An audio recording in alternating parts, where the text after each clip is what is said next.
right now, lane closures on the westbound side of the Wando River Bridge entering a second day now as SCDOT officials conduct emergency inspections. Yeah, the DOT announced that westbound lanes would be closed after discovering a snapped cable inside the bridge.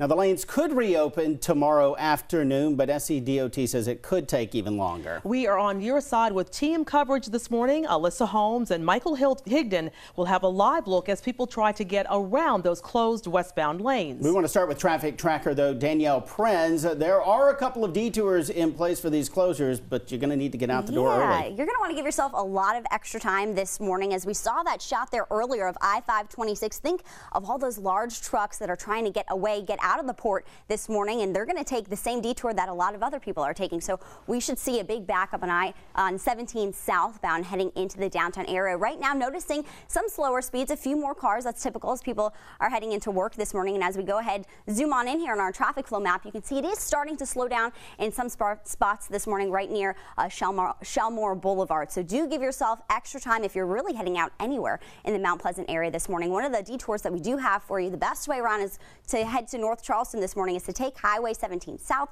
to the Ravenel Bridge and then hop onto I-26 westbound. Coming up, we'll have more detours for you as well as drive times.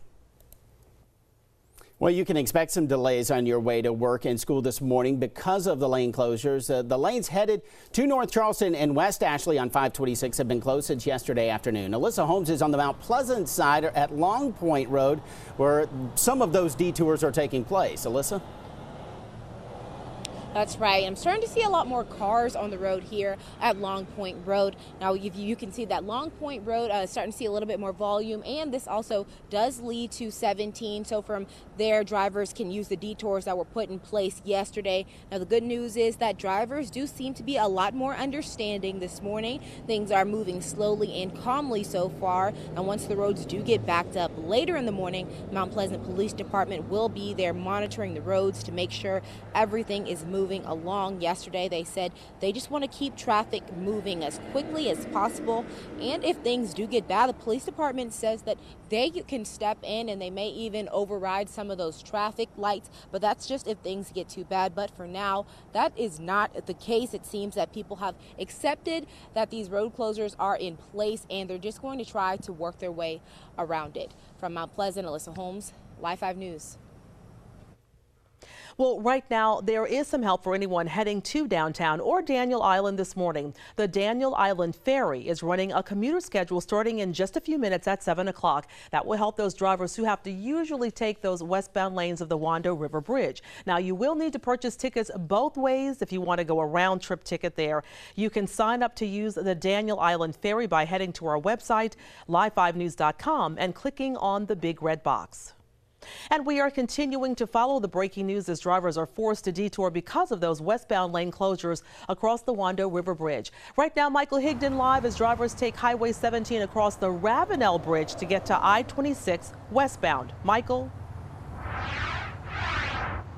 And I can say in the last several minutes, it has gotten much busier. I just checked our Live 5 app, the traffic map of this area, and we are starting to see those orange and red parts popping up right here around 17 southbound and Houston Northcote. I'm going to take a step behind the camera to show you what I'm seeing. Thankfully, we are still not seeing very many backups. This is as you are headed to the Ravenel Bridge. So we're having these stoplights that are starting to come into play at this point in time, trying to break up some of the volume.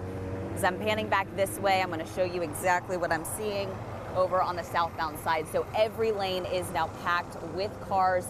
Folks are getting ready to get onto the Ravenel Bridge. If you are headed this way as the detour, a heads up, those two left lanes on the Ravenel Bridge, those are going to take you onto the crosstown in downtown Charleston. That middle right lane is the one you want to be in for I-26 westbound, and then that right lane is going to take you onto Meeting Street. That's an exit only. So pack your patience. We are not seeing as much of a backup as I saw yesterday evening for rush hour, thank goodness, but we know as the morning continues on, as folks are trying to get to work and to school, this is going to be a very well-traveled area. So pack your patience, be very careful, and be aware of the cars around you because there are a lot more traveling this way than a typical morning. Reporting live in Mount Pleasant, I'm Michael Higdon, Live 5 News.